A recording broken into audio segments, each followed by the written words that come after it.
Hello दोस्तों, कैसे हैं आप सब। आप सबका स्वागत है हमारे चैनल स्टोरी टाइम पे। तो आज मैं आप सबको सुनाने वाली हूँ एक स्टोरी, चांद वाली अम्मा। तो चलिए शुरू करते हैं। चांद वाली अम्मा। तुम शरारत तो करती ही होगी। कौन कौन सी शरारत करती हो? इन चीज़ों का इस्तेमाल तुम कोई और शरारत करने के लिए कैसे करोगी? झाड़ू, पंखा, कागज़, गुब्बारा। तो चलिए अब हम शुरू करते हैं। तब तक आप ये सोचिए कि आप इन सभी वस्तुओं का इस्तेमाल कैसे करेंगे। बहुत समय पहले की बात है। एक बूढ़ी अम्मा थी, बिल्कुल अकेली। उसका अपना कोई न था। घर का कामकाज उसे खुद ही करना पड़ता था। सुबह उठकर कुएं से पानी लाना, खाना बनाना आदि। उसके साथ एक परेशानी थी। वह रोज़ सुबह उठकर जब घर में झाड़ू लगाती तब तक तो सब ठीक ही रहता था, पर जैसे ही वह आंगन में जाती और झाड़ू लगाने के लिए झुकती, तभी आसमान आकर उसकी कमर से टकराता। अम्मा उसे घूरकर देखती तो वह थोड़ा हट जाता। फिर वह जैसे ही दोबारा झुकती, आसमान फिर अपनी हरकत दोहराता। एक दिन, 2 दिन, 3 दिन लगातार यही क्रम चलता रहा।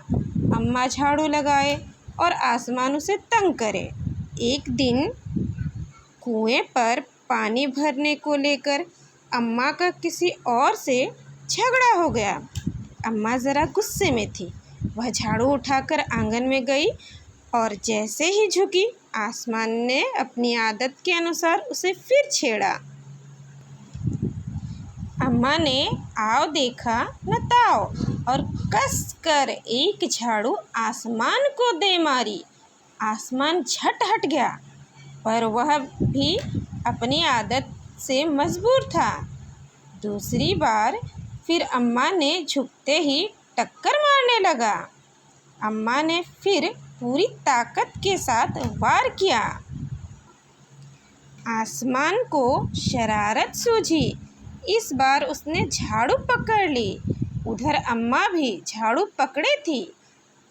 रस्साकसी शुरू हो गई। झाड़ू का ऊपर वाला हिस्सा आसमान पकड़े हुए था तो नीचे वाला अम्मा।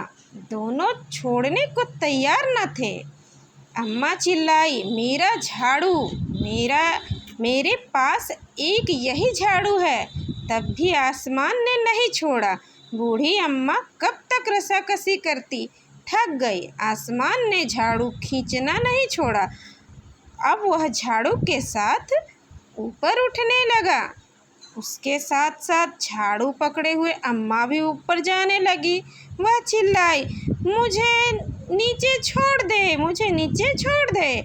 आसमान ने कहा, अम्मा अब मैं तुम्हें नहीं छोड़ूंगा, ले चलूंगा ऊपर, वहीं झाड़ू लगाना। अम्मा अब झाड़ू नहीं छोड़ सकती थी, क्योंकि वह बहुत ऊपर पहुंच चुकी थी। तभी उसे वहां चांद दिख गया। झट अम्मा ने पैर बढ़ाया और चांद पर चढ़ गई, पर झाड़ू नहीं छोड़ी। आसमान को फिर शरारत सूझी। उसने सोचा, अम्मा तो चांद पर चढ़ गई, यदि चांद उसकी मदद करेगा तो मैं हार जाऊंगा, इससे यहीं रहने दूं। ऐसा सोचकर उसने झाड़ू छोड़ दिया। अम्मा झाड़ू सहित चांद पर रह गई। वह इतनी थक गई थी कि झाड़ू पकड़े पकड़े ही चांद पर बैठ गई। आसमान ऊपर चला गया। उस दिन से आज तक बूढ़ी अम्मा झाड़ू पकड़े चांद पर बैठी है। तो दोस्तों, आपको कैसे लगी मेरी कहानी? अगर आपको हमारी कहानी अच्छी लगी तो इसे लाइक, सब्सक्राइब और शेयर करना ना भूलें। Thank you.